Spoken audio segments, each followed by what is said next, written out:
2017년 7월 16일 오전 6시, 일본 고베시 휴고현에 사는 남성은 그날도 어김없이 산책을 나섰습니다.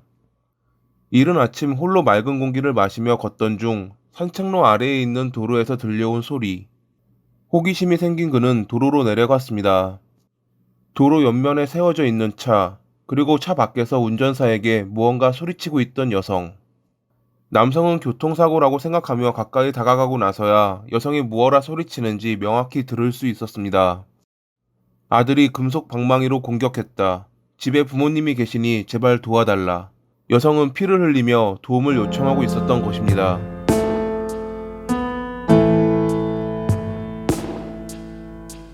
잠시 후 도착한 경찰에게 아들인 다케시마 가나미가 갑자기 공격해 도망쳤다고 설명했던 토모코. 그날 아침 토모코는 집에서 울리는 이상한 소리에 잠이 깼는데 그 소리는 가나미가 조부모를 공격하던 소리였습니다. 먼저 할머니를 금속 방망이로 살해한 뒤 부엌에서 가져온 흉기로 할아버지마저 살해했던 가나미는 잠에서 깬 어머니에게 다가왔죠. 아들이 휘두르는 금속 방망이에 몇 대 맞기는 했지만 도망에 성공한 토모코는 그렇게 지나가는 차를 세워 도움을 요청했고, 마침 산책하던 남성의 신고 전화로 경찰이 출동했던 것입니다. 그 사이 가나미는 이웃집을 돌아다니며 두 여성을 공격한 뒤 달아났는데, 한 명은 사망했고 다른 한 명이 중상을 입어 병원으로 옮겨졌죠. 소란을 듣고 나왔던 이웃 주민들을 보고 그가 달아났기에 그나마 두 번째 피해자는 중상으로 그칠 수 있었다고 합니다. 달아난 가나미는 그리 멀리 가지 않았습니다. 그는 이상하게도 집 인근에 있는 신사로 향했죠. 그렇게 신사로 향하는 그를 봤던 사람들의 신고로 경찰은 출동 15분 만에 그를 체포할 수 있었습니다. 가나미는 매우 조용하고 얌전했던 26살의 청년이었습니다. 중학교 시절에는 육상부 소속 단거리 선수였고, 당시 그를 맡았던 선생님은 연습에 빠지는 날이 없고 착해서 문제를 전혀 일으키지 않는 학생이라 평가했죠. 부원들과 친해 달리는 자세를 연구하거나 후배들과 어울려 게임을 즐기기도 하며, 그렇다고 공부에 소홀하지도 않았기에 많은 이들에게 우등생이라고 불렸던 가나미. 2006년에 중학교를 졸업하고 시립공업고등학교에 진학했던 그는 중학교 때와는 다르게 다른 이들과 그리 잘 어울리지 못했다고 합니다. 왕따를 당했다거나 진도를 못 따라간 것도 아니었지만 그의 동급생들은 그가 내성적이라 다른 이들과 말을 나누는 모습을 보지 못했다고 밝혔습니다. 중학교 때와는 완전히 다른 모습을 보여주었던 가나미. 고등학교 생활에 적응하지 못했던 그는 결국 중퇴했고, 물류회사에 다니다가 전자전문학교의 컴퓨터 관련 학과로 진학했습니다. 조용히 누구와도 엮이지 않고 다시 학교를 다녔던 그였지만 능력을 인정받으며 상을 받기도 하고 IT계 회사에 취직하기도 했습니다. 하지만 자신이 생각한 것과는 다르다며 그는 금방 일을 그만두었죠. 그는 그 뒤로 항상 집에 틀어박혀 사회와의 접촉을 꺼렸습니다. 가족들은 가나미를 걱정했지만 그는 아무런 이유도 말해주지 않았다고 합니다.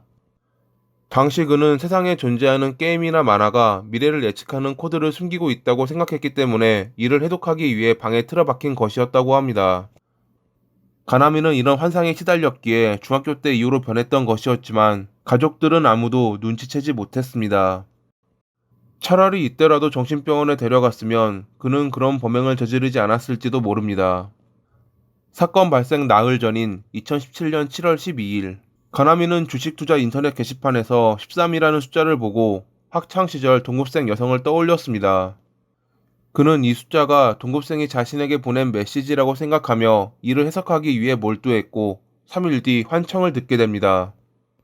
이 세상의 인간은 너와 나뿐이고 다른 이들은 철학적 좀비야. 그들을 제거하고 신사에서 나랑 결혼하자. 여기서 말하는 철학적 좀비란 외면적으로는 보통 사람처럼 행동하지만 의식을 전혀 가지고 있지 않은 인간이라는 형태로 정의된 가상의 존재입니다. 그렇게 가나미는 철학적 좀비를 제거해야 동급생과 결혼할 수 있다는 환청 때문에 3명을 살해하고 2명을 상처 입힌 뒤 신사로 향했다 체포된 것입니다. 사건을 맡은 검찰은 우선 그를 살인과 살인미수 등으로 기소하며 정신감정을 의뢰했습니다. 그의 형사책임 능력이 확인되어야 제대로 된 법의 심판을 내릴 수 있었으니깐요. 하지만 가나미를 진찰하던 담당 의사가 해외로 부임되고 코로나로 인해 미뤄지며 사건 발생 4년이 지나서야 공판이 열렸다고 합니다. 그렇게 2021년 10월 13일 고베 지방법원에서 열린 첫 공판. 검찰 측은 가나미가 범행 당시 의사결정을 전혀 할 수 없는 상태가 아니었고 자신의 행위가 나쁘다고 인식하고 있었지만 형사책임 능력이 완전하지 않았기에 심신모약이라고 주장하며 사형이 아닌 무기징역을 구형했지만 가나미의 변호사는 그가 조현병으로 인한 심신상실 상태였다며 무죄를 주장했죠.